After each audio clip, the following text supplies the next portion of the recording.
The Boss Husband. Credit to the author. 171 hanggang 75. Ang kwentong ito ay rated SPJ. Striktong patnubay sa mga walang jowa. Ito ay bawal din sa bata, at matatandang walang asawa. Ang mga pangalan po na nandito ay galing sa mga name generator. Kaya kung meron man pagkakatulad sa mga pangalan ng totoong tao o lugar, ito ay tunay na hindi sinasadya. Dahil nasa Hong Kong siya nitong mga nakaraang araw, naka-standby mode ang kanyang telepono. Hindi pa niya ito ginalaw. Pagbalik sa Stonegate, wala na rin siyang oras para singilin ito matapos makipagtalo kay Marian. Sa huli, naubusan na ng baterya ang teleponong hindi na-charge sa loob ng 1 linggo. Higit pa rito, naubusan ito ng baterya sa ganoong, napapanahong paraan. Napakamot ng ulo si Justin sa pagkabalisa. Kahit gaano pa siya kaya, hindi siya makapag-charge ng telepono gamit ang kanyang mga kamay, at wala siyang lakas ng brainwaves para makipag-ugnayan kay Marian. Ang pinaka-nakapanghihinayang ay sa kabila ng kahangahangang alaala ni Justin, siya ay kapareho ng karamihan sa mga modernong tao na umaasa sa contact book ng telepono, at hindi naaalala ang mga numero ng telepono ng mga tao. Kaya naman, hindi man lang siya gumamit ng payphone para tumawag. Sa pag-iisip, isang desisyon lang ang magagawa ni Justin. Bumalik sa pinangyarihan ng krimen. Pinagmasdan ni Justin ang kanyang paligid, at nagkataong mayroong isang murang tindahan ng damit. Matapos itong mabilis na makapasok ay casual siyang tumingin sa paligid at kinuha ang isang short-sleeved shirt, cargo shorts at isang pickup bago pumasok sa changing room. Makalipas ang 3 minuto, si Justin na lumabas sa tindahan ng damit ay ganap na nagbago ng kanyang hitsura. Nakayuko ang ulo, naka-hip-hop ang estilo niya, walang natitira sa kanyang imahe ng manggagawa sa opisina. Kasabay nito, sa pasukan ng Zenica Bank, gumamit ang pulisya ng yellow tape upang palibutan ang pinangyarihan ng krimen. Pati ang mga reporter ay hinarang, kaya hindi rin makapasok ang masa.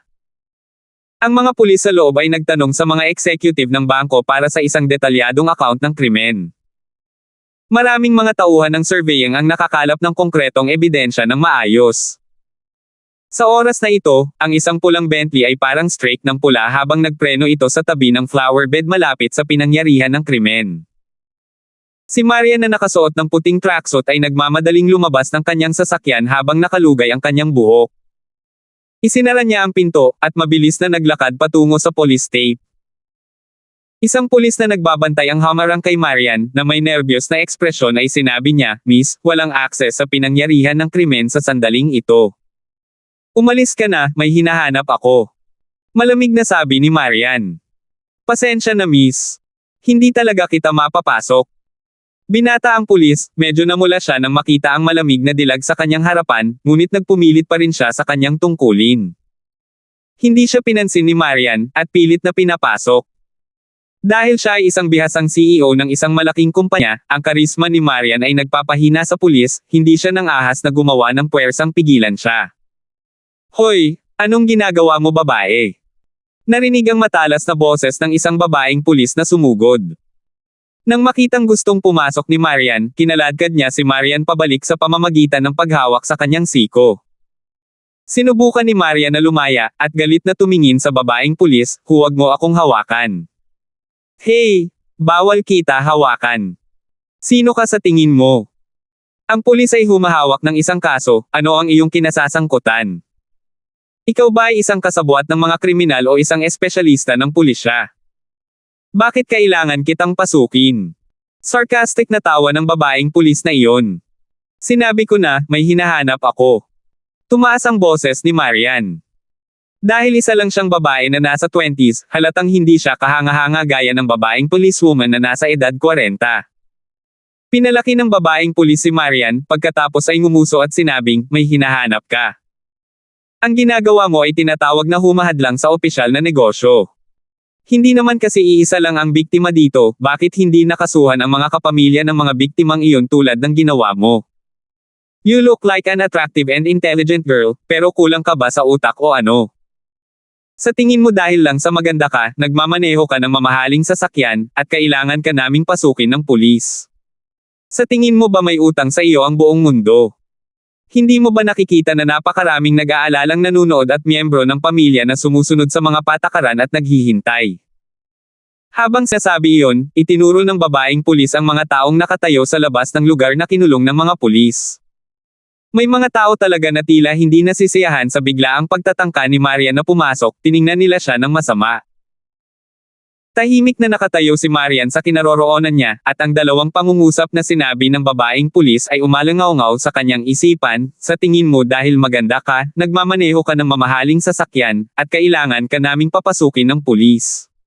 Sa tingin mo ba may utang sa iyo ang buong mundo? Katulad ng mga salita ang sinabi ng lalaking iyon sa kanya kagabi. Ngayon, isang babaeng hindi niya kilala ang nagsabi nito. Namutla ang magandang mukha ni Marian, nahirapan siyang huminga. Ang karamihan ng mga titig sa kanya ay nagparamdam sa kanya sa unang pagkakataon kung ano ang pakiramdam ng hindi katanggap-tanggap.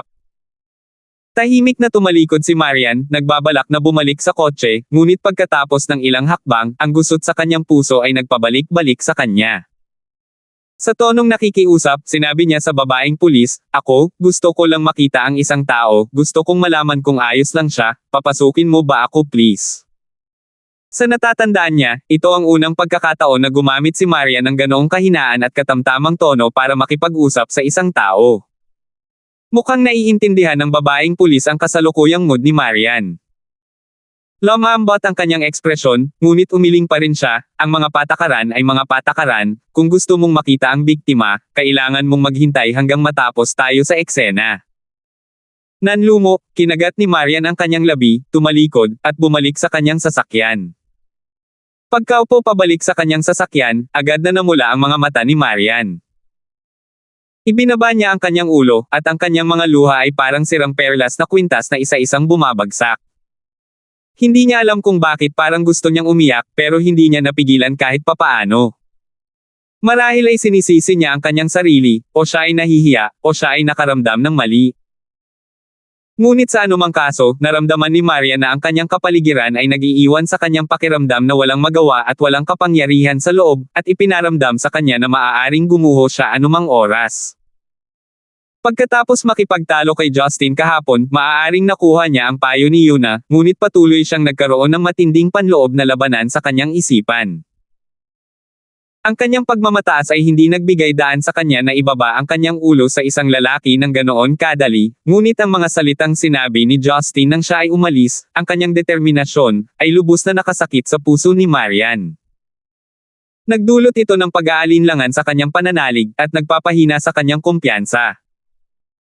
Noong una, akala niya ay mananatili siya sa kanyang mga paniniwala, at hindi makikipagkompromiso sa ganoong bagay, ngunit iyon talaga ang kanyang pinagdaanan sa mga nakaraang taon ng kanyang buhay.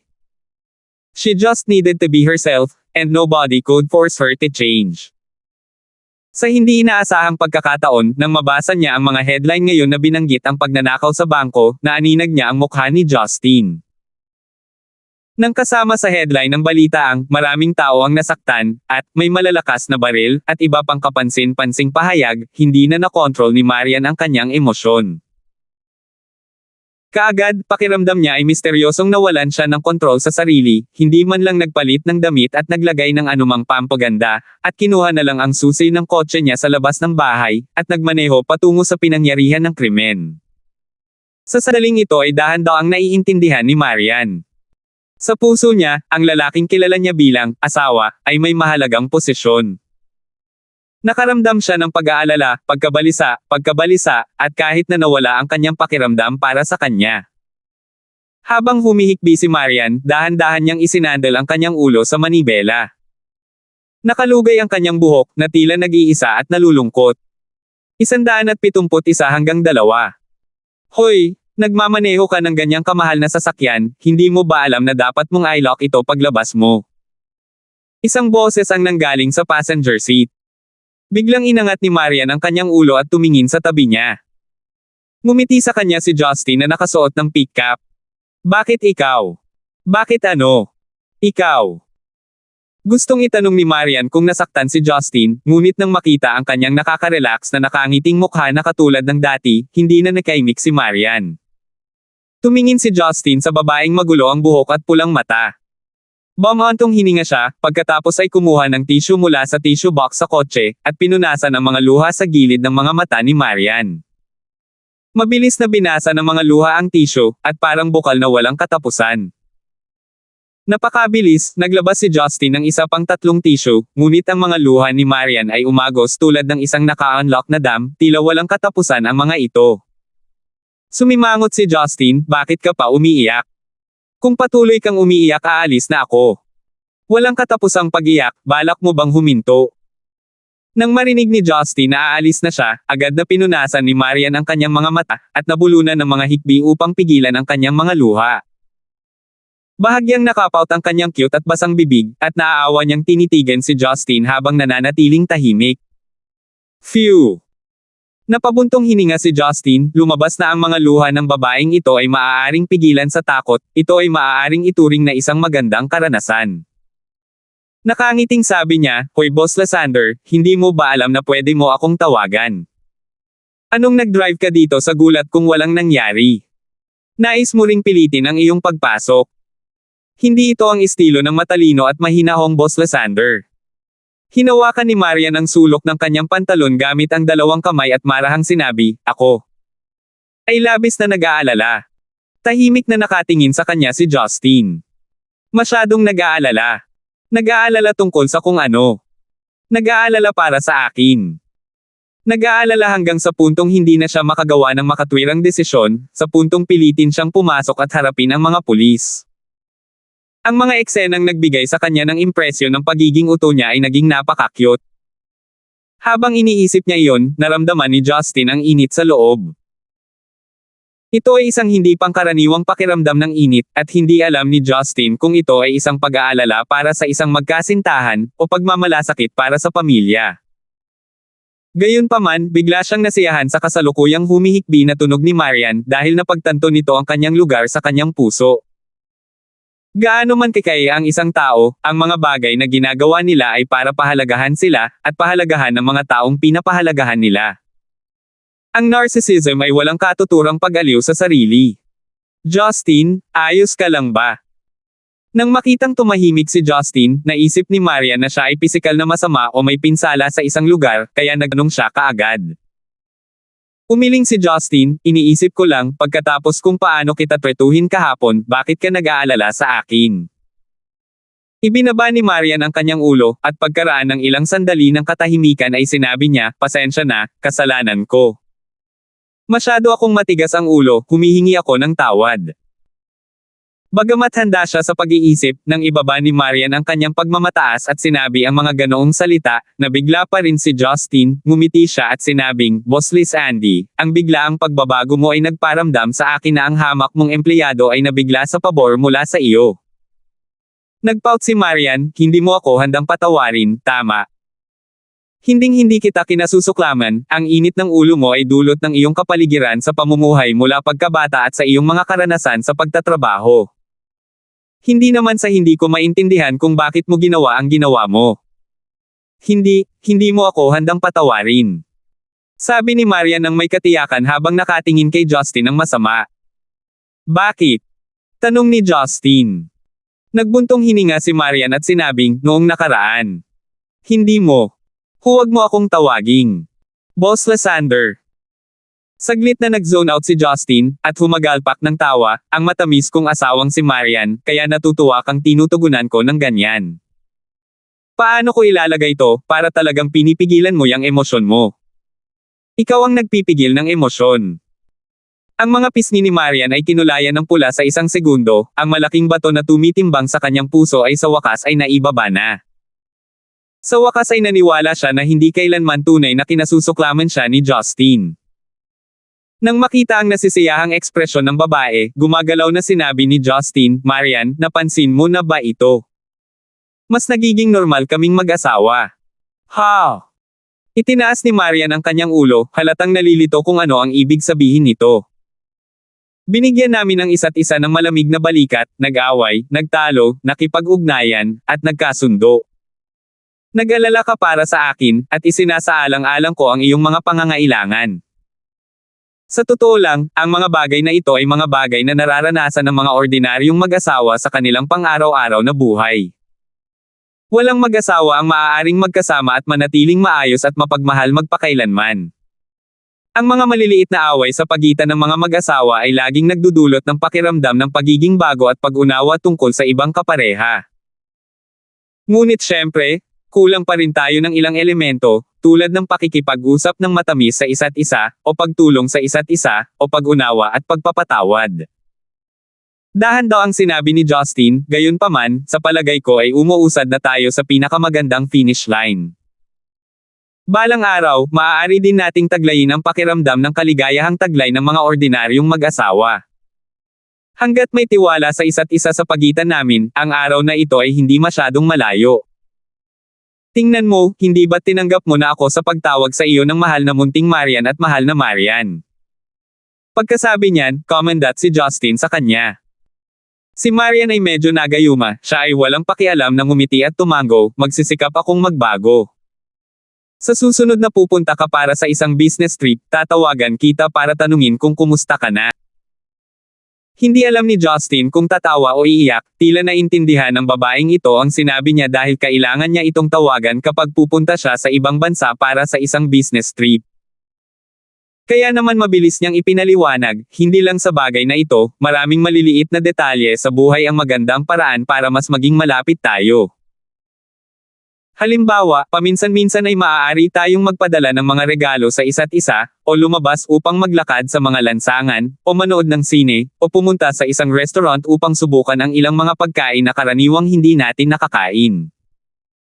Naniniwala ako na ang ganitong uri ng buhay ay magiging isang magandang karanasan para sa aming dalawa. Namumula ang mukha ni Marian habang sinasabi niya, hindi ko talaga alam ang tungkol sa mga iyon. Nang makita ang kanyang malamig na asawa na biglang tila isang teenager sa pag-ibig na puno ng kainosentehan, natagpuan ito ni Justin na sariwa, at nakaramdam din ng mapaglaro. Iginalaw niya ang kanyang kamay upang takpan ang kaliwang bahagi ng kanyang dibdib, at nagkunwaring naghihirap. Napaungol pa siya na parang nasasaktan. Oo naman, kinabahan si Marian, Justin, anong nangyari? Nasaktan ka ba, di ba sabi mo okay ka lang kanina? Hehe. Gusto ko sanang ilihim sayo. Medyo nataman ako ng bala, pero sa kabutihang palad, hindi ito seryoso. Masakit na sabi ni Justin. Nang marinig ni Marian ang nataman ng bala, agad niyang tinanong, ano ang dapat nating gawin? Papuntahin kita sa ospital ngayon din. Hindi na kailangan. Same time na sinabi ni Justin, ilagay mo ang iyong kamay dito sa aking dibdib, hawakan ito at kuskusin ito, at magiging mas mabuti ang pakiramdam ko. Oh! Hindi ito masyadong inisip ni Marian. Inabot lang niya ang kanyang makatarungan at balingkinitang palad, at inilagay ito sa dibdib ni Justin. Biglang huminto ang mga galaw ni Marian, ang matubig niyang mga mata na puno ng pag-aalala ay biglang nagkaroon ng hinala. Unti-unting lumakas ang hinala, at ang kanyang malalim na nag-aalalang mukha ay bumalik sa dati nitong malamig na mukha, at mas malamig pa sa karaniwan.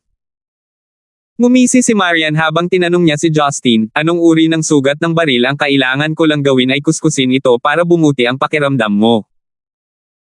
Alam ni Justin na ang kanyang maliit na panlilinlang ay nakita ni Marian na nakabawi sa kanyang kalmado, at maaari lamang siyang paboran sa pamamagitan ng pagtawa. Justin. Pinag-usapan niyo lang ang mutual trust. Ikaw, ang bilis mo namang nagsinungaling sa akin. Pagkatapos ng hiyawan, yumanig ang sasakyan, at sa ilalim ng nagtatakang mga tingin ng mga tao sa paligid, nagmamadaling lumabas si Justin sa passenger seat. Hindi man lang niya isinara ang pinto, at tumakas sa eksena ng may buntot sa pagitan ng kanyang mga binti. 172. Makalipas ang isang araw, sa wakas ay na-withdraw ni Justin ang $1,000,000 na ito sa isa pang sangay ng Zenica Bank sa kanyang bank account. At dahil doon, sa wakas ay naging milyonaryo na si Justin mula nang bumalik siya sa bansa. Ang pagtingin sa pera mula sa pananaw ng isang karaniwang tao ay nakalulugod kay Justin.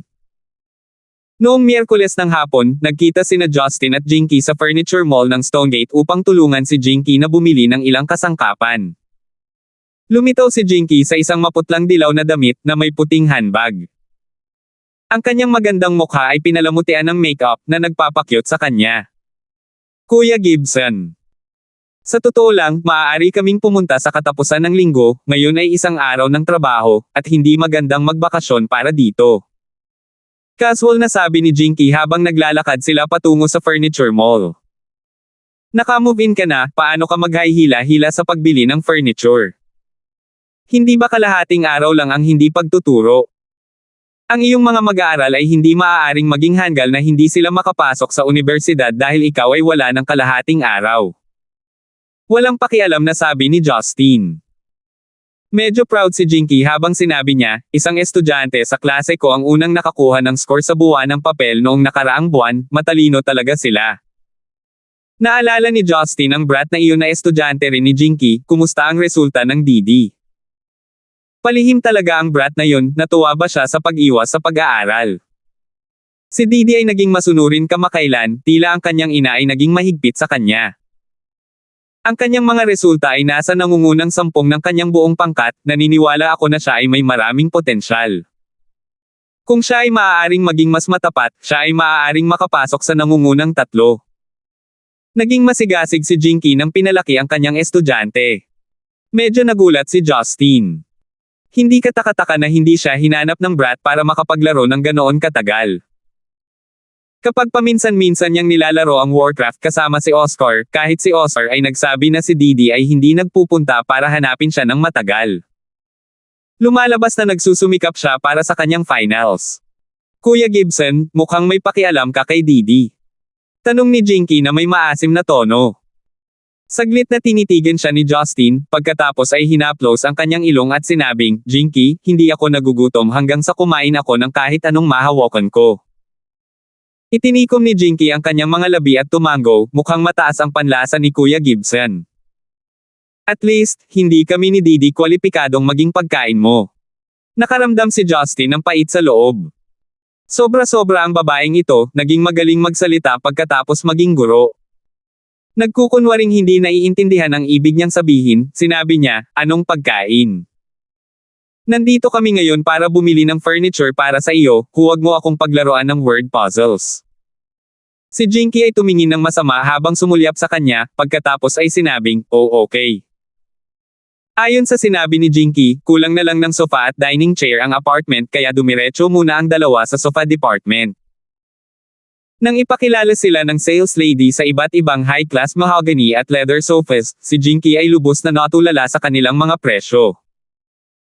Bagamat naisipan niyang bumili ng sofa set, hindi niya alam kung magkano ang halaga nito dahil hindi pa nakabili ang kanyang pamilya noon.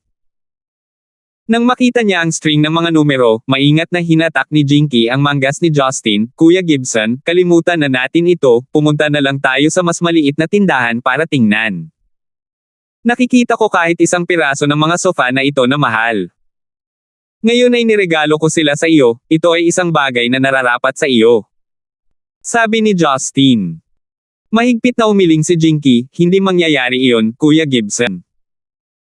Hindi ko pa ibinalik sa iyo ang pera para sa pagbili mo sa akin ng damit, hindi ko na matatanggap ang ganoong kamahal na regalo mula sa iyo. Sinabi ko na, ito ay isang bagay na nararapat sa iyo. Seryosong sinabi ni Justin, noong bumalik ako sa bansa, hindi ako sanay sa buhay dito. Kung hindi dahil sa pinagkatiwalaan mo ako at pinayagan mo akong makilala ang pamilya mo, hindi ako mabilis na makisalamuha sa lipunan. Maaaring hindi mo alam ito, ngunit noong kababalik ko lang sa bansa, nagkaroon ako ng ilang mga problema sa psikolohikal, lahat ng ito ay salamat sa iyo kaya mabilis akong nakabawi sa normal. Hindi ko pa ito nasabi sa iyo noon, pero ngayon sinasabi ko ito para hindi ka masyadong makonsensya. Ang suklian ng kaunting pera na ito ay hindi makakalapit sa naitulong mo sa akin, Jinky. Bagamat hindi alam ni Jinky kung paano siya partikular na tumulong, nang marinig na binabayaran lang siya ni Justin ay humupa ang pakiramdam ng pagkakasala sa loob, ngunit isang pakiramdam ng pagkawala ang pumalit. Sa huli, binabayaran lang niya ito ng may dahilan, at hindi dahil may nararamdaman siya para sa kanya. Nakita ni Justin ang kalungkutan sa mga mata ni Jinky, ngunit wala siyang masabi. Si Jinky ay iba sa ibang mga babae na nagkaroon ng matalik na relasyon sa kanya. Ang kanyang mga magulang, si Audley at ang kanyang asawa ay mga kaibigan niya. Kung ituring niyang magkasintahan si Jinky, marahil ay malugod itong tatanggapin ni Jinky, ngunit hindi niya kayang harapin si Audley at ang kanyang asawa. Maaari lamang niya itong alagaan na parang isang maliit na kapatid na nagpapakita ng kanyang pag-aalaga at pagmamalasakit sa kanyang buhay. Ngunit imposible para kay Justin na tanggapin ang nararamdaman ni Jinky ng walang pag-aalinlangan. 172 hanggang 2. Mr. Gibson, hindi ko inaasahan na makakabangga kita sa ganitong lugar. Nakasuot ng itim na suit at black-rimmed glasses, biglang lumapit si Billy. Nagsuot siya ng kakaibang ngiti habang tila sinasadyang sumulyap kina Justin at Jinky. Mula nang magkaroon siya ng verbal battle kay Billy, hindi na niya muling nakilala ang senior na ito at hindi niya inaasahan na makikilala siya sa ganoong lugar. Nandito rin si Boss Zeng para maghanap ng mga kasangkapan. Casual na ngumiti si Justin habang si Jinky ay nahihiyang nakatayo sa likod ni Justin. Malungkot na hinawakan ni Billy ang sofa na pinakamalapit sa kanya at sinabing, kakalipat ko lang sa Stonegate kanina lang, at kulang pa ang sofa sa bahay. Gusto kong palamutihan ang lugar na tinutuluyan ko, kaya pumunta ako upang tingnan. Boss Zeng can take you time to look then, tapos na kaming maghanap. Jeez, bakit maiinip ka, Mr. Gibson? Gusto ko lang sabihin na noong nag-aaral ako, pumunta din ako dito para bumili ng mga kasangkapan. Gayunpaman, sa panahong iyon, sinamahan ko rin si Marian. Ang mga bagay ay maaaring nanatiling pareho, ngunit ang mga tao ay nagbago, hindi inaasahan na ito ay naging sanhi ng labis na pagsisisi sa akin. Sabi ni Billy na may ekspresyon na isang ngiti ngunit hindi isang ngiti. Ang mood ni Justin ay naging maasim. Bakit siya sasamahan ni Marian na bumili ng kasangkapan? Alam niyang hindi niya dapat ipahayag ang kanyang nararamdaman, kaya sinabi niya, patunay lang ito na hindi kaakit-akit si Boss Zeng. Ang hindi dapat sa iyo ay hindi kailanman magiging iyo. Ang alindog ko ay natural na hindi maihahambing sa iyo, Mr. Gibson. Nagpakasal ka sa isang napakagandang babae, at mayroon ding napakaraming kagandahan sa paligid mo. Mr. Gibson, iniisip ko kung sino ang magandang babae na ito para sa iyo. Sa wakas ay tinanong ni Billy ang mahalagang tanong. Gayunpaman, ang pagdinig sa tanong na ito ay lalong nagpakaba kay Jinky habang nakatitig kay Justin. Ito rin ang tanong na kanina pa niya iniisip, ngunit hindi siya nang ahas na sabihin iyon dahil natatakot siyang tuluyang masira ang kanyang pangarap sa sagot. Nanatiling tahimik si Justin saglit, pagkatapos ay mariing sinabi, ang babaeng ito ay si Miss Lee, ang anak ng isang matandang kaibigan ko. Itinuturing ko siyang nakababatang kapatid na babae, at hindi kailangang masyadong isipin ni Mr. Zeng iyon. Kapatid na babae. Tumalikod si Jinky, at kinagat ang kanyang labi. Bagamat handa siya sa pag-iisip para sa ganoong sagot, siya lamang ang nakakaunawa kung ano ang pakiramdam ng marinig ito. Tila may naintindihan si Billy mula rito, at ang kanyang ngiti ay naging mas malumanay, kaya ang nangyari, ito ay talagang nakakainggit. Kahit ang nakababatang kapatid ni Mr. Gibson ay napakalinis at maganda. Kung wala nang iba, aalis na kami. May salpok si Justin na suntukin si Billy, dahil hindi siya komportable sa loob ng ngiti ni Billy. Higit pa rito, parang ang taong ito ay gumagawa ng isang pamamaraan sa loob. Matapos ay pour out ang pera at ayusin ang paghahatid, dinala ni Justin si Jinky pabalik sa kotse at pinaandar ito patungo sa kanyang bahay. Sa kotse, nakita ni Justin ang nalulungkot na si Jinky, bumantong hininga siya at sinabing, Jinky, pasensya na. Hindi kailangang humingi ng tawad si Kuya Gibson, alam ko na kung anong klaseng lugar ang mayroon ako sa puso mo matagal na ang nakalipas, at hindi ako hihingi ng anuman. Itinaas ni Jinky ang kanyang ulo na may pilit ng ngiti, Kuya Gibson, ang taong iyon ay tila puno ng puot sa iyo. Siya ang senior ng asawa ko noong mga araw ng kolehiyo, at hindi nasisiyahan na pinakasalan ko ang asawa ko. Hindi ito itinago ni Justin, dahil alam niya na ang pagtatago ng isang bagay mula kay Jinky ngayon ay mas makakasakit sa kanya. Tumango si Jinky nang may pag-unawa, pagkatapos ay sinabing nakangiti, hindi ko pa nakikilala ang iyong asawa, ngunit kailangan niya maging isang napakaganda. Napakaganda ng ayos ng masamang lalaking iyon, at tiyak na hindi magugustuhan ang mga ordinaryong babae. Oo. Hindi siya ordinaryong babae, hindi siya kayang tiisin ng mga ordinaryong lalaki. Sabi ni Justin na may mapait na ngiti. Pinag-isipan ito ni Jinky at sinabi, siguro kung mas maganda si Mrs. Gibson, o mas maganda ang nakatatandang kapatid na babae na nakilala ko sa orphanage. Yung ate na nakilala mo sa orphanage. Napataas ang kilay ni Justin, hindi niya alam kung saan nanggaling ang kapatid na ito. Oo, di ba nabanggit ko na sa iyo noong huli kitang dinala doon, Kuya Gibson? Naisipan kong magbigay ng mga storybook sa mga bata at magkwento sa kanila dahil sa impluensya ng nakatatandang kapatid na iyon. Tila bumuti ang mood ni Jinky, ngumiti siya at sinabing, noong nakaraang linggo, nandoon ang nakatatandang kapatid na babae nang makipaglaro ako sa mga bata. Hindi man kami nagpalitan ng pangalan, medyo nakakapag-chat kami, sabi niya gusto pa niya akong dalhin sa bahay niya para manood ng mga magagandang bagay. Kahangahangang bagay. Anong mga kahangahangang bagay? Tanong ni Justin. Namula si Jinky, at sinabi ko na gusto ko si Hello Kitty, at naging napakasaya ng nakatatandang kapatid na iyon. Sinabi niya na marami siyang nakolektang edisyon ng Hello Kitty, at gusto niyang ipakita ang mga ito sa akin. Gaano man kawalang pinag-aralan si Justin, alam pa rin niya kung ano ang Hello Kitty, ngunit hindi niya inaasahan na dalawang batang babae na nasa 20s ang talagang pag-uusapan tungkol dito. Hindi niya napigil ang matawa, ngunit alam niya na isang magandang bagay na nagkaroon ng bagong kaibigan si Jinky. Ang isang taong madalas na gumagawa ng voluntaryong trabaho sa isang ampunan ay hindi dapat magkaroon ng masamang ugali. Pagkarating sa apartment building ni Jinky, pinagmasdan ni Justin ang gusali. Bagamat medyo matanda na ito, hindi ito nagbigay ng pakiramdam ng pagiging sira-sira. Maayos din ang pagkakagawa ng mga security installation sa paligid na nagparamdam sa kanya ng higit na kapayapaan. Nang bumaba sila sa sasakyan at sumakay sa elevator patungo sa ika-4 na palapag ng apartment building, may nakaupo sa hagdanan patungo sa pintuan ng tahanan ni Jinky, at natigilan ang dalawa. Tatay, bakit ka nandito? Malambing na bati ni Jinky. Tumayo si matandang Lee mula sa hagdanan na may hawak na sigarilyo. Siya ay tahimik na naninigarilyo mag-isa, tila nag-aalala tungkol sa isang bagay.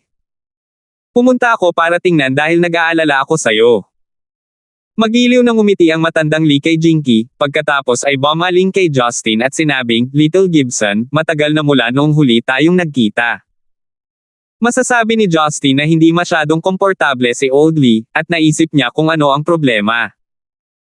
Nakangiting sinabi niya, oo, maraming nangyayari sa mga araw na ito, pumupunta pa rin ako sa palengke para bumili ng almusal, ngunit hindi kita nabangga. Tumango ang matandang Lee, at nag-aalangan na sumulyap sa kanilang dalawa, ano ang ginawa niyong dalawa? Itay, inilabas ako ni Kuya Gibson upang bumili ng ilang kasangkapan, at narito siya upang tingnan ang aking bahay. Ipinaliwanag ni Jinky, huwag masyadong isipin ito. Bumantong hininga ang matandang Lee, Jinky, huwag mo akong sisihin sa pagiging masungit. Hindi maganda ang mood ng nanay mo ngayon. Buti na lang lumipat ka para mamuhay ng mag-isa, pero hindi mo pwedeng baliwalain ang mga salita niya. Ang paghahanap ng mapapangasawa ay hindi biro. Ibinaba ni Jinky ang kanyang ulo at nanatiling tahimik.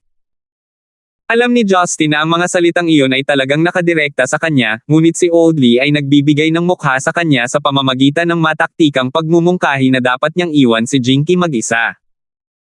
Little Gibson, huwag mo akong sisihin sa pagdadaldal ko, si Jinky ang aking nag-iisang anak na babae.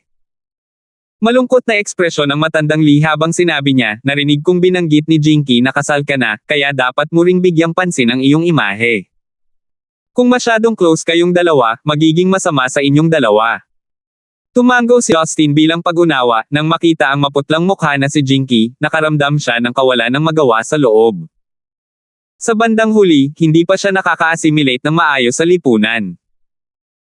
Bilang mga magulang, paano nila papayagan ang kanilang nag-iisang anak na babae na makasama ang isang lalaking may asawa? Napakabata pa niya, napakaganda, at napakalinis.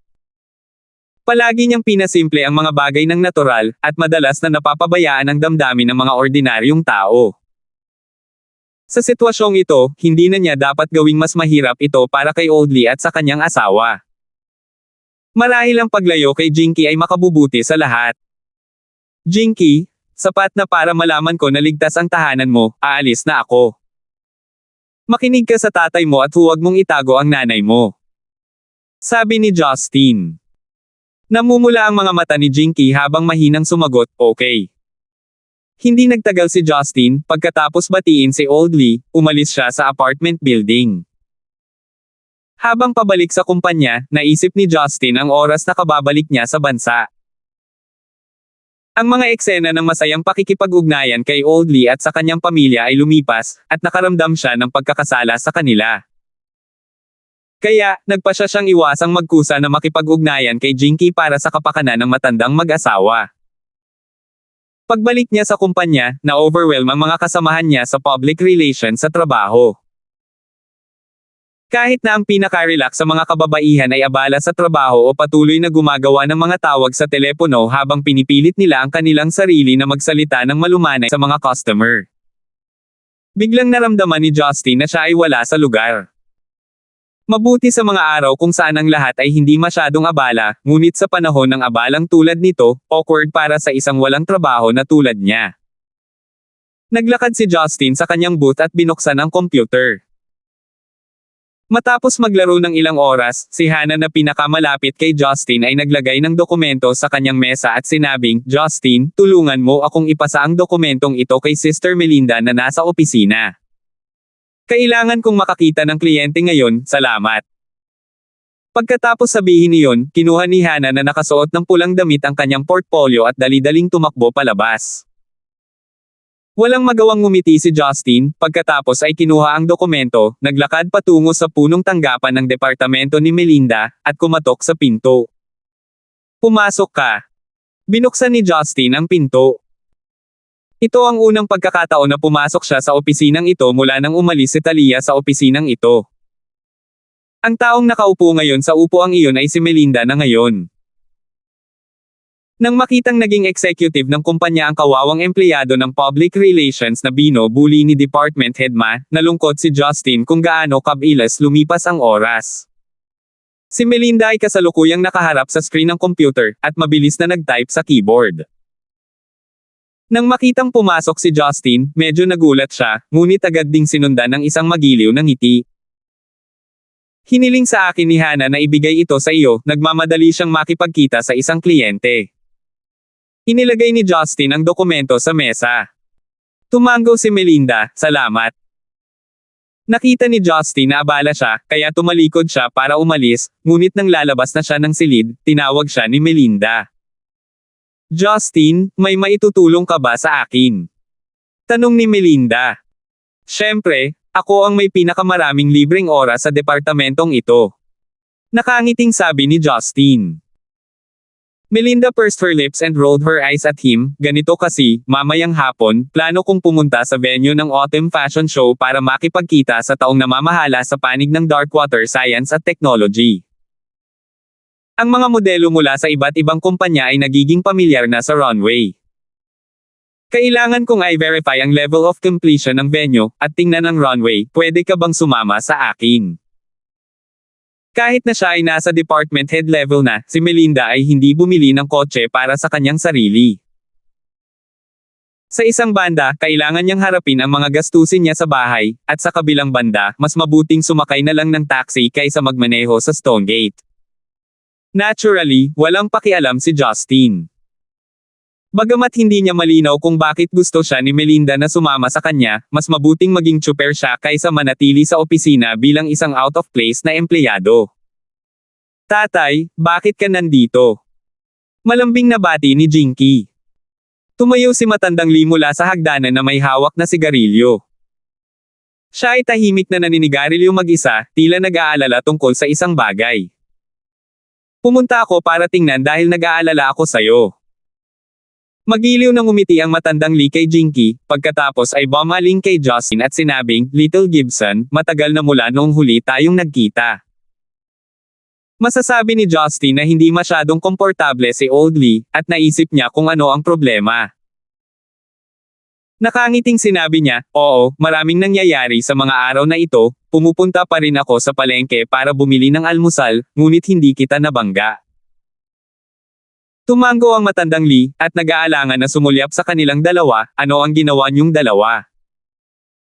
"Itay, inilabas ako ni Kuya Gibson upang bumili ng ilang kasangkapan, at narito siya upang tingnan ang aking bahay."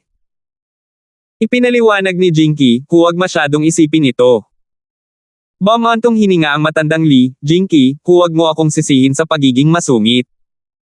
Hindi maganda ang mood ng nanay mo ngayon. Buti na lang lumipat ka para mamuhay ng mag-isa, pero hindi mo pwedeng baliwalain ang mga salita niya. Ang paghahanap ng mapapangasawa ay hindi biro. Ibinaba ni Jinky ang kanyang ulo at nanatiling tahimik. Alam ni Justin na ang mga salitang iyon ay talagang nakadirekta sa kanya, ngunit si Old Lee ay nagbibigay ng mukha sa kanya sa pamamagitan ng mataktikang pagmumungkahi na dapat niyang iwan si Jinky mag-isa. Little Gibson, huwag mo akong sisihin sa pagdadaldal ko, si Jinky ang aking nag-iisang anak na babae. Malungkot na ekspresyon ng matandang Lee habang sinabi niya, narinig kong binanggit ni Jinky na kasal ka na, kaya dapat mo ring bigyang pansin ang iyong imahe. Kung masyadong close kayong dalawa, magiging masama sa inyong dalawa. Tumango si Justin bilang pag-unawa, nang makita ang maputlang mukha na si Jinky, nakaramdam siya ng kawalan ng magawa sa loob. Sa bandang huli, hindi pa siya nakaka-assimilate ng maayos sa lipunan. Bilang mga magulang, paano nila papayagan ang kanilang nag-iisang anak na babae na makasama ang isang lalaking may asawa? Napakabata pa niya, napakaganda, at napakalinis. Palagi niyang pinasimple ang mga bagay ng natural, at madalas na napapabayaan ang damdamin ng mga ordinaryong tao. Sa sitwasyong ito, hindi na niya dapat gawing mas mahirap ito para kay Old Lee at sa kanyang asawa. Marahil ang paglayo kay Jinky ay makabubuti sa lahat. Jinky, sapat na para malaman ko na ligtas ang tahanan mo, aalis na ako. Makinig ka sa tatay mo at huwag mong itago ang nanay mo. Sabi ni Justin. Namumula ang mga mata ni Jinky habang mahinang sumagot, okay. Hindi nagtagal si Justin, pagkatapos batiin si Old Lee, umalis siya sa apartment building. Habang pabalik sa kumpanya, naisip ni Justin ang oras na kababalik niya sa bansa. Ang mga eksena ng masayang pakikipag-ugnayan kay Old Lee at sa kanyang pamilya ay lumipas, at nakaramdam siya ng pagkakasala sa kanila. Kaya, nagpasya siyang iwasang magkusa na makipag-ugnayan kay Jinky para sa kapakanan ng matandang mag-asawa. Pagbalik niya sa kumpanya, na-overwhelm ang mga kasamahan niya sa public relations sa trabaho. Kahit na ang pinaka-relax sa mga kababaihan ay abala sa trabaho o patuloy na gumagawa ng mga tawag sa telepono habang pinipilit nila ang kanilang sarili na magsalita ng malumanay sa mga customer. Biglang naramdaman ni Justin na siya ay wala sa lugar. Mabuti sa mga araw kung saan ang lahat ay hindi masyadong abala, ngunit sa panahon ng abalang tulad nito, awkward para sa isang walang trabaho na tulad niya. Naglakad si Justin sa kanyang booth at binuksan ang computer. Matapos maglaro ng ilang oras, si Hannah na pinakamalapit kay Justin ay naglagay ng dokumento sa kanyang mesa at sinabing, Justin, tulungan mo akong ipasa ang dokumentong ito kay Sister Melinda na nasa opisina. Kailangan kong makakita ng kliyente ngayon, salamat. Pagkatapos sabihin niyon, kinuha ni Hannah na nakasuot ng pulang damit ang kanyang portfolio at dali-daling tumakbo palabas. Walang magawang ngumiti si Justin, pagkatapos ay kinuha ang dokumento, naglakad patungo sa punong tanggapan ng departamento ni Melinda, at kumatok sa pinto. Pumasok ka. Binuksan ni Justin ang pinto. Ito ang unang pagkakataon na pumasok siya sa opisinang ito mula nang umalis si Talia sa opisinang ito. Ang taong nakaupo ngayon sa upuang iyon ay si Melinda na ngayon. Nang makitang naging executive ng kumpanya ang kawawang empleyado ng public relations na binubuli ni Department Head Ma, nalungkot si Justin kung gaano kabilis lumipas ang oras. Si Melinda ay kasalukuyang nakaharap sa screen ng computer, at mabilis na nag-type sa keyboard. Nang makitang pumasok si Justin, medyo nagulat siya, ngunit agad ding sinundan ng isang magiliw na ngiti. Hiniling sa akin ni Hannah na ibigay ito sa iyo, nagmamadali siyang makipagkita sa isang kliyente. Inilagay ni Justin ang dokumento sa mesa. Tumango si Melinda, salamat. Nakita ni Justin na abala siya, kaya tumalikod siya para umalis, ngunit nang lalabas na siya ng silid, tinawag siya ni Melinda. Justin, may maitutulong ka ba sa akin? Tanong ni Melinda. Siyempre, ako ang may pinakamaraming libreng oras sa departamentong ito. Nakangiting sabi ni Justin. Melinda pursed her lips and rolled her eyes at him. Ganito kasi, mamayang hapon, plano kong pumunta sa venue ng Autumn Fashion Show para makipagkita sa taong namamahala sa panig ng Darkwater Science at Technology. Ang mga modelo mula sa iba't ibang kumpanya ay nagiging pamilyar na sa runway. Kailangan kong i-verify ang level of completion ng venue, at tingnan ang runway. Pwede ka bang sumama sa akin? Kahit na siya ay nasa department head level na, si Melinda ay hindi bumili ng kotse para sa kanyang sarili. Sa isang banda, kailangan niyang harapin ang mga gastusin niya sa bahay, at sa kabilang banda, mas mabuting sumakay na lang ng taxi kaysa magmaneho sa Stonegate. Naturally, walang pakialam si Justin.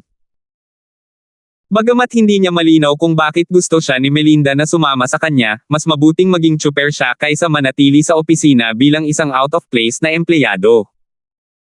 173 hanggang 2 na sayang na oras. Pagkatapos mag-impake ni Melinda, umalis ang dalawa sa opisina, at tumungo sa Stonegate International Exhibition Center na nirentahan ng kumpanya para sa Autumn Fashion Show. Pagdating nila sa Exhibition Center, ang pinuno ng proyekto ng Darkwater Science and Technology, si Maxwell Sawyer ay naghihintay na sa pintuan. Ito ay isang gwapong nasa katanghaliang gulang na lalaki na may taas na 1.8 na metro, nakasuot ng puting kamiseta, at nagbigay ng impresyon na siya ay isang executive level na white-collar worker. Nang makita ni Maxwell Sawyer si Melinda, kakaiba siyang nasa sabik, ngunit nang makita niya si Justin na kasama ni Melinda, nagbago ang kanyang ekspresyon. Nagpahiwatig si Melinda kay Justin gamit ang kanyang mga mata, at naunawaan ni Justin ang nangyayari sa isang iglap. Ang dahilan kung bakit siya sumama sa kanya ay dahil sa walang kwenta ang lalaking ito. Tila naging mas maingat si Melinda pagkatapos maranasan ang insidenteng iyon kay Department Head Maria. Miss Brown, isa kang tunay na modelo para sa mga manager, hindi inaasahan na ikaw mismo ang pupunta dito para suriin ang lugar ngayong gabi. Iniabot ni Maxwell Sawyer ang kanyang kamay para makipagkamay kay Melinda. Binigyan siya ni Melinda ng isang ngiti bilang formalidad, at bahagyang nakipagkamay sa kanya. Ang runway para sa mga modelo ay talagang walang anumang problema, at dapat din itong sumama sa mga dekorasyon. Bago tingnan ang resulta, hindi ako matatahimik. Naramdaman ni Maxwell Sawyer na nakatayo na ang bantay ni Melinda, at ang kanyang ekspresyon ay naging masama. Pinilit niyang ngumiti at gumawa ng welcome gesture, na inakay sina Melinda at Justin sa venue. Sa sandaling pumasok sila sa exhibition center, ang malakas na light effects ay nagparamdam kay Justin na para siyang nasa isang fantasy movie set. Sa mahusay na tinukoy na runway, ang mga linya ng matataas na modelo ay nagsuot ng mga ordinaryong damit habang nagsasanay sila ng kanilang catwalk bilang kanilang huling pagsasanay bago ang palabas. Dahil ang mga modelong kumpanya ay nasa internasyonal na antas, maraming mga modelo sa catwalk ay mga kanluranin na may blonde na buhok at asul na mga mata, na nagpaalala kay Justin. Pagkatapos ng lahat, ang isang napakalaking karamihan ng kanyang mga taon ay lumipas sa nakakakita ng mga babaeng kanluranin.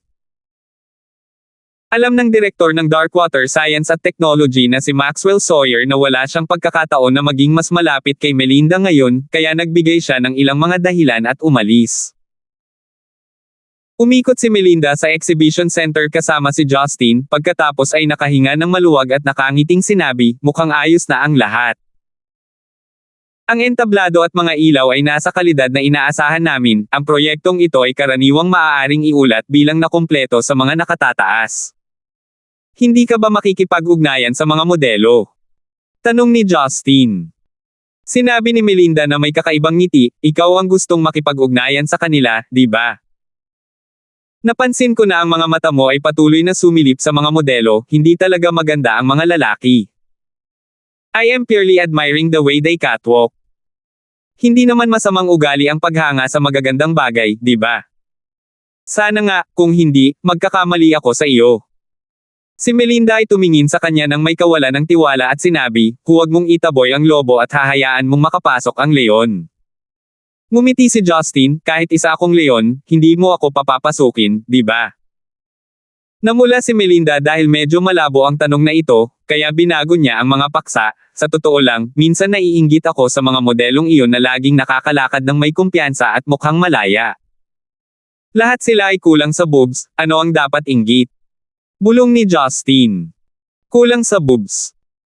Hindi napigilan ni Melinda na matawa at sinabing, ang dahilan kung bakit walang malalaking suso ang mga international model ay para mas madali silang magsuot ng iba't ibang disenyo ng fashion.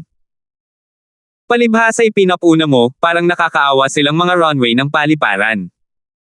Tip ni Master, ang runway ng paliparan ay isang derogative na termino para sa paglabel ng mga babaeng flat-chested. Lahat sila ay buto, wala akong nararamdaman kapag hinawakan ko sila. Nanatiling mapurol ang interes ni Justin. Sabihin mo na parang nahawakan mo na sila dati. Inilibot ni Melinda ang kanyang mga mata sa kanya sa panghahamak. Napangiti si Justin. Paanong hindi niya nahawakan ang mga ito noon pa? Medyo marami na nga siyang nahawakan, pero walang kwentang sabihin iyon. Sa totoo lang, sa halip na inggit sa kanilang mga trabaho, paano kung inggit sa katotohanan na malaya nilang naipahayag ang kagandahan ng mga binibini? Tila bahagyang nakukulam si Melinda habang nakatingin sa mga modelo sa catwalk, at sinabing, wala akong pakialam kung matatawa ka sa narinig. Sa isa pang 2 taon, talagang malapit na ako sa 30s. Gayunpaman, hindi pa ako nagsusuot ng anumang sexy na damit. Hindi pa ako nagkaroon ng kumpletong romantikong relasyon, at hindi na kailangang banggitin ang mga nakakabaliw at kapana-panabik na mga bagay na ginagawa ng mga kabataan ngayon. Minsan iniisip ko ito, at napagtanto na naanod lang ako sa mga taon. Wala ka bang boyfriend na matagal mo nang kasama? Naalala ni Justin ang binanggit noon ni Melinda na mayroon siyang kasintahan na hindi pa bumabalik mula sa hukbo. Isang malungkot na ngiti ay pinakita ni Melinda, oo. Magkakilala kami noong college days namin, sinabihan niya akong hintayin siya bago siya magsundalo, pero simula nang mag-enlist siya, hindi na niya ako na-contact. Sabi ng ilan sa mga kaibigan ko, kung sila iyon, matagal na silang nagdepekto, pero natatakot ako na baka balang araw bumalik siya at sabihing pinagtaksilan ko siya, kaya hindi na ako naghanap ng ibang boyfriend. Sa totoo lang, kahit paminsan-minsan ay iniisip ko siya, sa panahon ngayon hindi ko na rin maalala kung ano ang hitsura niya, masyado ba akong tanga? Nadama ni Justin na ito ay isang pag-aaksaya para kay Melinda. Pagkatapos ng lahat, sa kanyang hitsura, masyadong magastos ang pag-aaksaya ng maraming taon ng kanyang kabataan upang maghintay para sa isang lalaki na maaaring hindi na bumalik.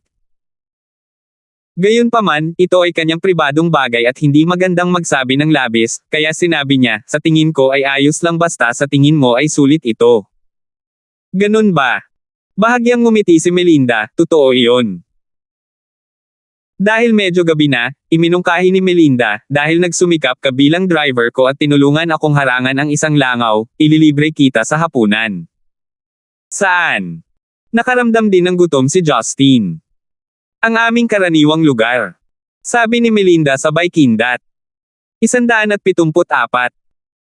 Ang karaniwang lugar na tinutukoy ni Melinda ay ang restaurant kung saan dinala niya si Justin para kumain noon. Ito rin ang lugar kung saan nabangga ni Justin ang pamilya ni Jinky at si Jorian. Matapos tawagan si Yuna, dinala ni Justin si Melinda sa kilalang Zen Icon restaurant na iyon. Sa isang sulok ng restaurant, umupo ang dalawa, nag-order ng kanilang mga pagkain, at nagsimulang mag-chat. Ngunit pagkaraan ng ilang sandali, si Melinda na todo ngiti ay biglang nagpakita ng mga palatandaan ng pagkabalisa, at tumayo ng tuwid mula sa kanyang upuan. Nakatutok ang tingin niya sa entrance ng restaurant. Sister Melinda, ano yon? Naguguluhan, lumingon si Justin para tingnan kung ano ang tinitingnan ni Melinda. Nang makita niya ang taong naglalakad papasok, naramdaman ni Justin na pamilyar ang taong pumapasok, at pagkatapos mag-isip ng mabuti, naalala niya na ito ang taong nakasalubong niya noong una siyang pumunta rito kasama si Melinda. Ang taong ito ay si Ira, na nagtrabaho sa public relations sa ibang kumpanya at tinawag ni Justin bilang Matsushima Kaide.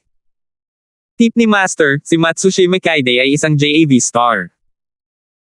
Walang suot na damit pang opisina si Ira, sa halip ay nakasuot siya ng light pink na damit at puting takong.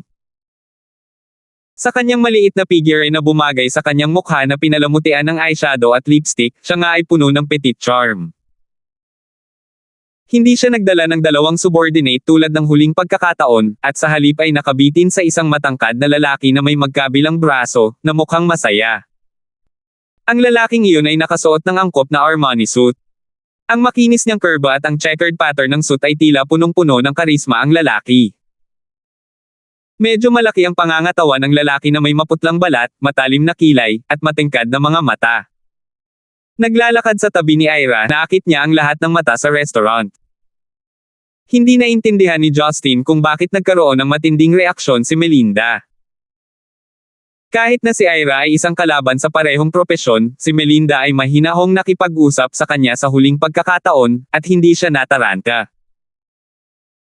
Gayunpaman, sa pagkakataong ito, habang pinagmamasdan ni Melinda ang pares na dahan-daang lumakad, ang kanyang magandang takbo ay lalong namutla, at ang kanyang paghinga ay bumilis. Sa oras na ito, napansin ni Ira at ng lalaking naglalakad si Melinda na nakatayo. Dahil katatapos lang niyang maglingkod bilang isang department head, ang paraan ng pananamit ni Melinda ay mas nakalaan kaysa dati. Nakasuot siya ng medyo makaluma na itim na suit, isang pares ng itim na pantalon na tugma, at isang pares ng flat. Gayunpaman, sa kanyang pambihirang mature na kagandahan, hindi mahirap na mapansin siya. Sa sandaling nagtama ang mga mata ng lalaki at ni Melinda, ang lalaki ay tila natigilan saglit, ngunit agad siyang nakabawi pagkatapos, at nagpatuloy sa paglalakad ng may ngiti. Nang makita si Melinda, agad siyang pinandilatan ni Ira na para bang nakakita siya ng kaaway, kaya ang bagong department head ni Yellow na si Brown, nagkataon lang. Hindi umimik si Melinda, ang kanyang mga mata ay namumula na at basang-basa habang nakatitig sa lalaki sa tabi ni Ira. Napansin ni Ira ang kakaibang reaksyon ni Melinda, at napagtanto niyang nakatingin siya sa lalaking katabi niya. Agad siyang tumawa at sinabing, mukhang interesado si Department Head Brown sa boyfriend ko. Kamusta na siya? Ang gwapo talaga ng Kyle ko no. I guess it makes sense. Lagi mong binibente sa iba, so I think hindi ka makakahanap ng boyfriend. Sinong lalaki ang gugustuhin ka, gaano kaawa? Nagpanggap si Melinda na hindi ito narinig, ang kanyang tingin ay patuloy na nakatuon sa lalaki sa tabi ni Ira, at nagtanong, Kyle, kailan ka bumalik? Ang lalaking nagngangalang Kyle ay nagpakita ng isang nakaka-relax na ngiti, sa totoo lang, nagretiro ako sa militar mahigit 1 taon na ang nakalipas, ngunit nagtatrabaho ako sa ibang probinsya bilang isang manager ng isang departamento sa isang kumpanya.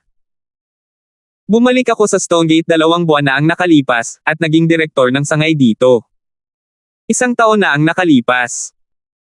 Bahagyang umiling si Melinda, bakit nga ba, bakit wala akong alam? Ano ang gusto mong malaman? Bakit mo gustong malaman? Nakakatuwa si Kyle, habang nakataas ang kilay na sinabi niya, bagaman maganda ang relasyon natin noong kolehiyo, hindi naman sa level na kailangan kong iulat sa iyo ang lahat, di ba? Naunawaan na ngayon ni Ira na magkakilala sina Kyle at Melinda, kaya agad siyang kumilos ng may kalokohan, Kyle, bakit ka nakikipag-usap sa Fox na ito, hindi kita pinapayagang gunitain siya. Inabot ni Kyle ang isang kamay upang himasin ang matalim na baba ni Ira, Fox. Ikaw ang Fox dito, kaklase ko lang siya, bakit ka nagsaselo sa chat natin? Grabe ka. Tinanggal ni Ira ang kamay ni Kyle na may halong mukha, na para bang siya ay isang dalisay at inosenteng binatilyo.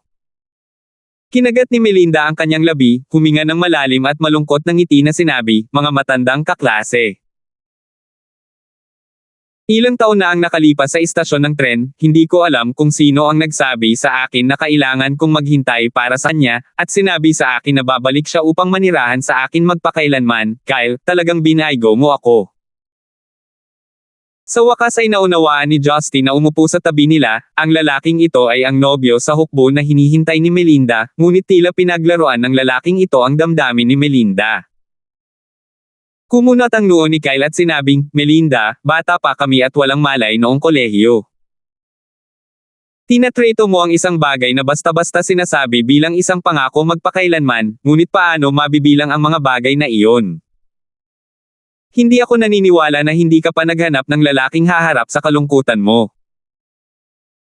Sa panahon ngayon, normal na sa mga magagandang babae ang 3 o 4 na manliligaw, huwag kang lumuha sa harap ko, marami na akong nakita, at walang kwenta sa akin.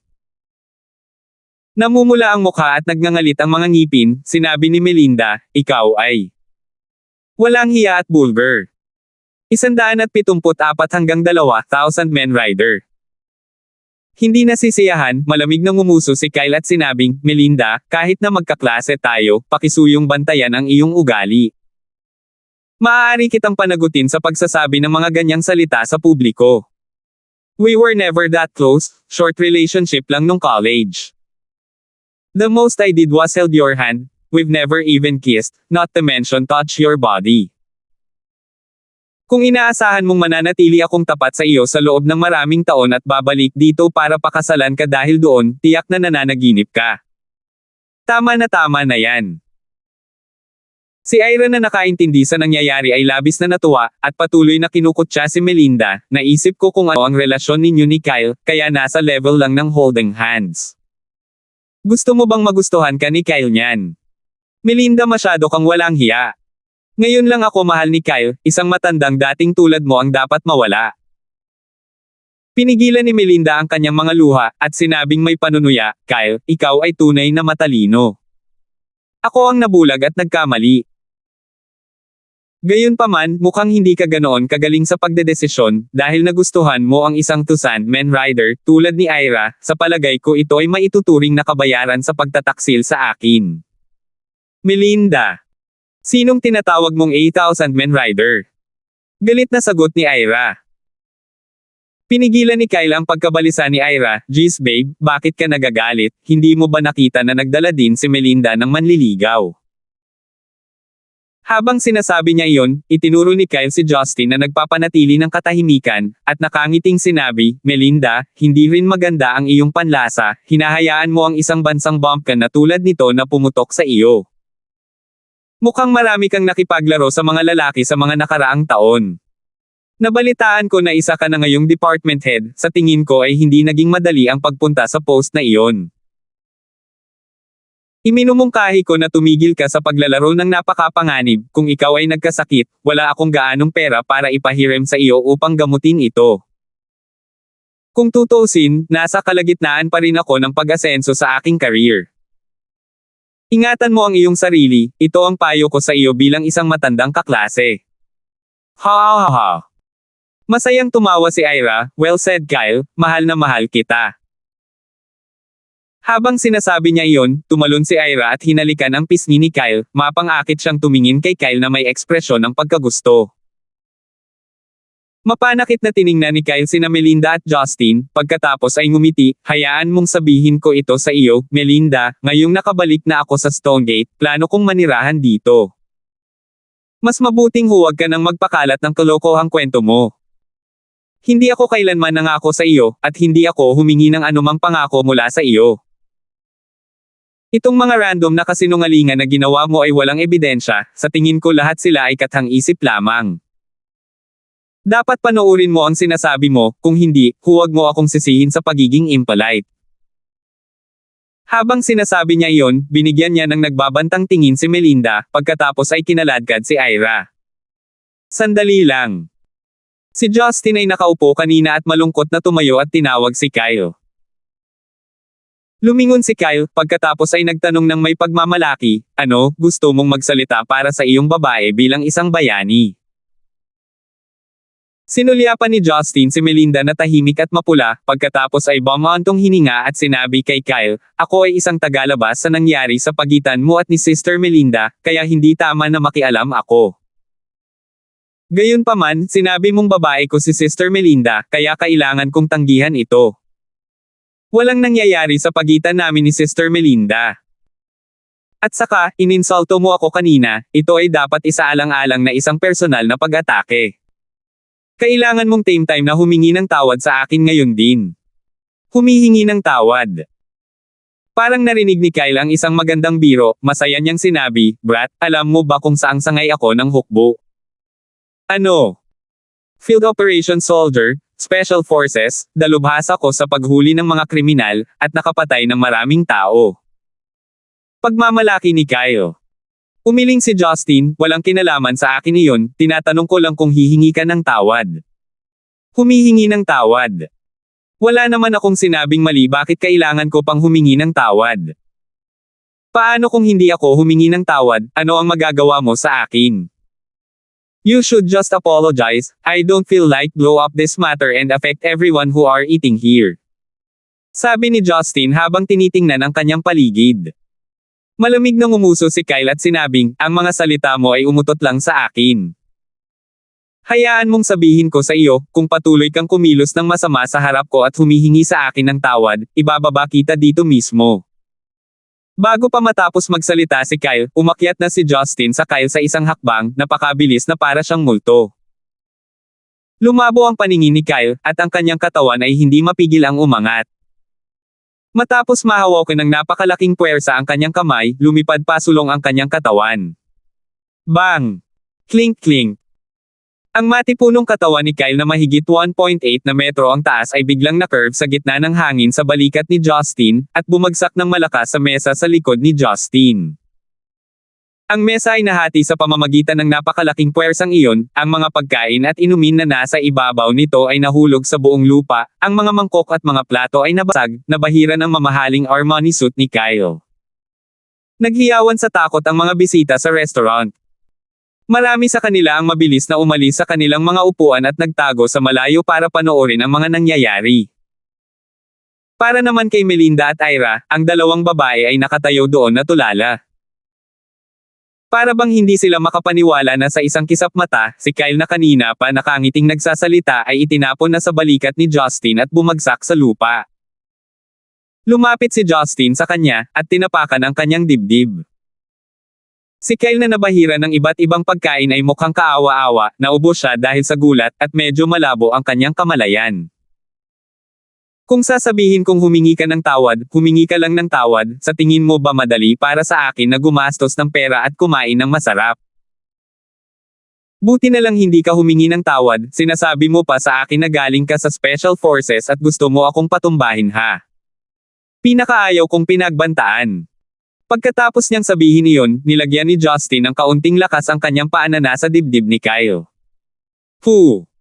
Isang subo ng dugo ang ibinuga mula sa bibig ni Kyle, na nagpapakulay ng pula sa kanyang puting kamiseta. Ang manager ng restaurant ay dali-daling tumakbo nang makita ang eksena ni Justin na tinapakan si Kyle at naging dahilan para mapasok siya ng dugo ay halos mahimatay ang manager. Mister! Ginoo! Magpakita ng awa! Magpakita ng awa! Tumakbo ang manager na puno ng pawis ang ulo. Sa wakas ay kinasusuklaman niya ang kanyang sarili dahil sa pagtanggi niyang kumuha ng bodyguard dahil gusto niyang makatipid, hindi ito laban. Ito ay pagpatay. Binitiwan ni Justin ang kanyang binti, at umatras ng 2 hakbang upang hayaan ang manager na tulungan si Kyle na tumayo. Nahihirapang tumayo si Kyle. Ang pagiging bahagi ng mga espesyal na puwersa ay nangangahulugan na siya ay may matatag na katawan, ngunit ang sipa ni Justin ay sapat na para mapasok siya ng dugo. Bagamat hindi siya malubhang nasugatan, hindi ito isang bagay na maaari niya mabawi kaagad, kakailanganin niya ng hindi bababa sa kalahating buwan o higit pa. Agad na tumakbo si Ira na tulala pa rin kanina sa gilid ni Kyle, itinulak niya ang manager para alalayan si Kyle, at nagtanong habang umiiyak, Kyle, nasaktan ka ba? Kyle, okay ka lang? Paano ako magiging okay pagkatapos magsuka ng dugo? Ibinuka ni Kyle ang kanyang bibig na nababalutan ng dugo at bumulong kay Ira, ngunit ang pag-ungol na iyon ay nagpaubo sa kanya ng matindi. Lumingon si Justin para tanungin si Melinda, gusto mo pa bang kumain? Nakabawi na si Melinda mula sa pagkabigla ng karahasan ni Justin, tumingin siya kay Justin nang may pag-aalala, pagkatapos ay bahagyang umiling, hindi, ngunit siya. Huwag mo na siyang pakialaman, tara na. Pagkasabi niyan, naglakad si Justin patungo sa exit ng restaurant. Nabalot ng galit si Kyle, masyadong nakakahiya para sa kanya na hayaang umalis si Justin ng ganoon, kaya sumigaw siya, ikaw. Tumigil ka nga dyan. Lumingon si Justin na may kakaibang ngiti at nagtanong, ano? Gusto mong maghiganti? Naramdaman ni Kyle na ang kanyang puso ay misteryosong tumigil saglit nang sumulyap si Justin sa kanya, at ang kanyang pag-iisip na umahan para makipaglaban ay nabalisa, nagngangalit siya at sinabing, tatawag ako ng pulis, maghintay ka lang. Gawin mo ang gusto mo. Walang pakialam si Justin, sa mukha lang ng dugo si Kyle, pero kahit na lampoy niya talaga si Kyle, wala talagang gagawin sa kanya ang pulis. Mula sa hitsura ng Flower Rain upang tulungan siya, masasabi niya ang kasalukuyang saloobin ng Yellow Flame Iron Brigade sa kanya. Sa ngayon, hindi sila handang kumilos, at hindi sila nang ahas, iyon mismo ang status na nagustuhan ni Justin. Nakita ni Melinda si Justin na kakaalis lang, kaya't wala siyang nagawa kundi kumuha ng $200 na papel at inilagay ito sa mga kamay ng manager, at sumunod. Ang mga panauhin na nanatili sa restaurant ay itinuro at pinag-usapan ang tungkol kina Kyle at Ira sa kanilang mga sarili, karamihan sa kanila ay natutuwa tungkol sa malas ni Kyle, at nag-usisa sa pagkakakilanlan ni Justin dahil siya ay nambugbog ng isang tao sa publiko nang walang anumang pagpigil. Si Ira ay palaging nagmamalasakit sa mukha, nang makita si Kyle na nakatayo doon na may maputing mukha, magiliw niyang sinabi, "Kyle, mababa ang tingin sa iyo ng taong iyon. Paano natin ito matiis? Tumawag ka ng pulis, hindi mo ba sinabi sa akin na kaibigan ng tatay mo si Deputy Chief Lo ng West Region Police Station? Tulungan mo siyang harapin ang kasuklam-suklam na mag-asawang ito." Naudyo ka ng mga salita ni Ira, hindi pinansin ni Kyle ang kanyang takot para kay Justin, malamig na ngumuso, at kinuha ang kanyang telepono para tumawag. Sa lalong madaling panahon, isang boses na pagmamayari ng isang nasa katanghaliang gulang na lalaki ang narinig, "Haha, Kyle, narinig ko mula sa iyong ama na nakabalik ka na sa Stonegate. Good job! Naalala mo pang tawagan ako. Tito Lou? Huwag ka nang magsalita, sa maikling panahon na ito bumalik ako, may inatake na ako." "Ano? Sino ang naglakas loob na atakihin ka? Hayaan mo akong i-back up ka." Buong pagmamalaking ngumiti si Kyle, "Uncle Lou, nasa Cantonese restaurant lang ako malapit sa police station mo para maghapunan, at walang ingat na sinipa ng isang lalaki, kailangan mong dumikit para sa akin. Masyadong matapang ang taong ito. Naglakas loob siyang gumawa ng gulo sa lugar na ito. Huwag kang mag-alala, nandito ako para sa iyo, Kyle. Ibigay mo sa akin ang pangalan ng lalaking iyon, susuriin ko siya para sa iyo." Tumingin si Kyle kay Ira na nasa tabi niya. Nakipagkamay si Ira kay Justin noon, at alam niya ang pangalan nito, kaya dali-dali niyang sinabi kay Kyle. Sinabi ni Kyle, Justin ang pangalan, siya ay mula sa Yellow International. "Tio Lou, ito ay isang bagay na may kinalaman sa kaligtasan nating mga sibilyan, ang isang tulad niyan ay dapat makulong sa selda ng mga dekada." Sa kabilang linya, tumawa si Deputy Chief Lou bilang pagsang-ayon, ngunit ilang sandali pa, sinabi niya, "Ha?" Tapos hindi na nagsalita. Kumunat ang noo ni Kyle, masama ang pakiramdam niya tungkol dito, "Uncle Lou, Uncle Lou. Nandyan ka ba, bakit hindi ka nagsasalita? Tapos ka na bang mag-check?" "Oh Kyle." Nagtagal si Deputy Chief Lou bago tumugon ng dahan-dahan, "Kakabalik mo lang sa Stonegate, huwag kang gumawa ng gulo. For some matters, kung hindi naman masyadong seryoso, hayaan mo na lang. Ang mga kabataan ay hindi dapat maging mainit ang ulo. Bumalik ka at huminahon, sa palagay ko ay dapat na nating kalimutan ang tungkol dito. Tito Lou, hindi ka maaaring maging ganito. Bakit bigla mo na lang akong gustong kalimutan? Oh Kyle, pupunta ako para sa isang pulong ngayon, hayaan na lang natin ito, ipadala ang aking pagbati sa iyong ama, bye-bye." Mabilis na pinatay ni Deputy Chief Lo ang tawag. Galit na galit, binasag ni Kyle ang kanyang telepono sa lupa. Pupunta para sa isang campaign na pagpupulong. Paano ka pupunta para sa isang bastos na pagpupulong pagkatapos ng trabaho? Sa tingin mo niloloko mo ang isang bata? Sabi ni Kyle na nagngangalit ang mga ngipin. Nakita ni Ira na ito ay walang bunga, at sinabing may paghamak, "Sa palagay ko ay hindi sapat ang iyong relasyon, at naisip ko na ang iyong pamilya ay napakalakas." Smack! Biglang sinampal ni Kyle si Ira, at natulala siya. "Sloth! Get the hell lost! Ayokong makita ka." 175 hanggang 2. Matapos siyang pag-alitan ni Kyle, iniwan niya si Ira na nasample niya sa likod, at sa ilalim ng mga tingin ng maraming panauhin, umalis siya sa restaurant ng magulo. Sa halos parehong oras, si Melinda na tumakbo palabas ng restaurant ay naabutan na si Justin, at ang dalawa ay nasa kotse na ni Justin. Tila nag-aalala si Melinda, at nag-aalalang nagtanong, Justin, masyado kang walang ingat. May kontak ang pamilya ni Kyle sa gobyerno, baka tumawag talaga siya ng pulis para arestuhin ka.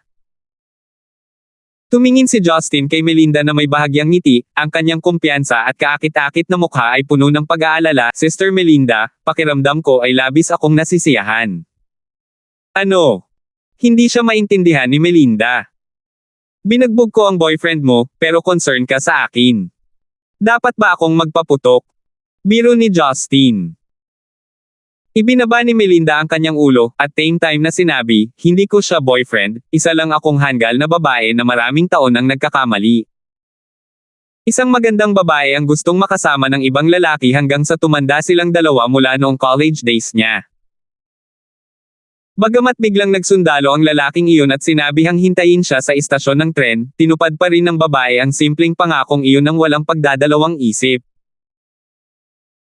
Walang nakasulat na katibayan at walang saksi, ngunit ang babae ay tahimik na naghihintay, at ginugol ang rurok ng kanyang kagandahan sa kalungkutan sa pamamagitan ng pag-asa sa kanyang konsensya at pag-asa. Ngunit nang magpakitang muli ang lalaking iyon ng walang anumang babala, sinabi niya sa babae na sadyang katawa-tawa lang na maghintay siya, hindi talaga naisip ng lalaki na makipagkita pa sa kanya. Ginawa pa niya ang lahat para baluktutin ang katotohanan at saktan ng babae para lang iwasan niya ang sisihin. Naramdaman ni Justin na kung nangyari ito sa ibang tao na hindi para kay Melinda na may sapat na karanasan sa lipunan at likas na mapagbigay, maaaring nag-iisip na ang taong iyon na magpakamatay. Sister Melinda, mas malakas ka sa inaakala ko. Taos-pusong sinabi ni Justin. Malungkot na ngiti ang ginawa ni Melinda, kung hindi ako magiging malakas, asahan mo bang iiyak ako doon at pagkatapos, ano ang silbi ng pag-iyak, ang ginagawa lang nito ay higit na nakakaaliw sa iba, at nagpapasaya sa mga babaeng tulad ni Ira. Hindi naman ako ganoon katanga, di ba 8 taon lang. Kayang-kaya kong mawala iyon. Sa kabila ng mga sinabi niya, nangingilid pa rin ang mga luha sa kanyang magandang pisngi. Kumuha si Melinda ng tissue para punasan ang kanyang mga luha, matamis siyang nagsalita habang sumisinghot, dahil sa wakas ay nakalayan na ako ng walang kabuluhang tanikala na pumipigil sa akin, at bilang pasasalamat sa pagtapak na ibinigay mo sa kanya, magdiwang tayo sa pamamagitan ng pagpunta sa bar, mangyaring bigyan mo ako ng karangalan, Sir Justin. Nakangiting tumango si Justin, sa puntong tulad nito, wala siyang dahilan para tanggihan ang maliit na kahilingan ng babaeng nasaktan. Ang pagiging nakalaan sa loob ng maraming taon ay halos naiwan si Melinda na walang kaibigan, bagamat madali niyang makuha ang isang grupo ng mga lalaki na nagnanasa sa kanya para sa kanyang hitsura, karaniwang wala siyang kaibigang lalaki. Inihatid ni Justin ang kotse sa pinakamalapit na bar na may disenteng laki. Pumasok ang dalawa sa dimly lit bar at piniling umupo sa isang lugar malapit sa sulok. Direktang umorder si Melinda ng 4 na bote ng Chivas Regal. Matapos mapuno ang magkabilang baso, sinimulan nilang inumin ang kulay amber na Chivas na parang tubig, at umagos ito mula sa bibig ng babae papunta sa kanyang lalamunan. Hindi nagpakawala si Justin at uminom. Una, natatakot siya na baka mawalan siya ng kontrol sa kanyang isip. Pangalawa, alam niyang kailangan ni Melinda ay isang kasama para hindi siya malungkot. Unti-unting naubos ang 2 bote ng Chivas sa kanilang tiyan. Ang kaakit-akit na mga mata ni Melinda ay tila kasing linaw ng tubig sa bukal. Ang kaakit-akit na malambot at maayos na figure sa ilalim ng suot na pang-opisina, ay nagpapalabas ng alindog na nagpatingin sa mga lalaki sa bar ng paulit-ulit. Ang isang babaeng may maalab na pagnanasa na nakabalot sa isang makapal na shell ay karaniwang hindi magkakaroon ng higit na kaakit-akit bilang isang hinog at mock-atas na peach. Pinagmasdan ni Justin ang unti-unting pagkalasing ni Melinda, ngunit hindi niya ito pinigilan, dahil mas mabuting hayaan siyang uminom ng tame time kaysa paalalahanan siya sa ganitong sitwasyon. Justin. Ang boses ni Melinda ay maalinsangan at tamad, siya ay medyo malabo na ang tunog, na naging dahilan upang lalo siyang maislan at mapang-akit. Oo. Alam mo ba kung bakit lagi kitang dinadala sa Cantonese restaurant na iyon? Tanong ni Melinda na nakahilig ang ulo. Umiling si Justin, dahil talagang hindi niya alam. Kinagat ni Melinda ang kanyang mga labi at ngumiti, dahil Noong kolehiyo, madalas akong dinala doon ang taong iyon. Doon din tayo nagkita. Ang isang lugar na orihinal na nagpasaya sa kanya ay naging isang lugar na nagdulot ng pagkawasak ng kanyang puso. Dumampot si Justin ng isang bote, nilagyan ng laman ang baso ni Melinda, at sinabing, nagsimula doon, at nagtapos doon, medyo maganda iyon. Oo. Medyo maganda. Inabot ni Melinda ang isang kamay upang kunin ang baso, ngunit walang lakas sa kanyang kamay, kaya ang baso ay nadulas mula sa kanyang kamay sa himpapawid at nahulog sa lupa. Clink! Narinig ang tunog ng pagkabasag ng salamin. Napatulala si Melinda sa whiskey na umaagos sa sahig, pagkatapos ay ipinatong ang kanyang ulo sa mesa, at iniiyak ang kanyang puso sa nanginginig na mga balikat. Salamat po at sinamahan ninyo ako, ingat lagi mga master.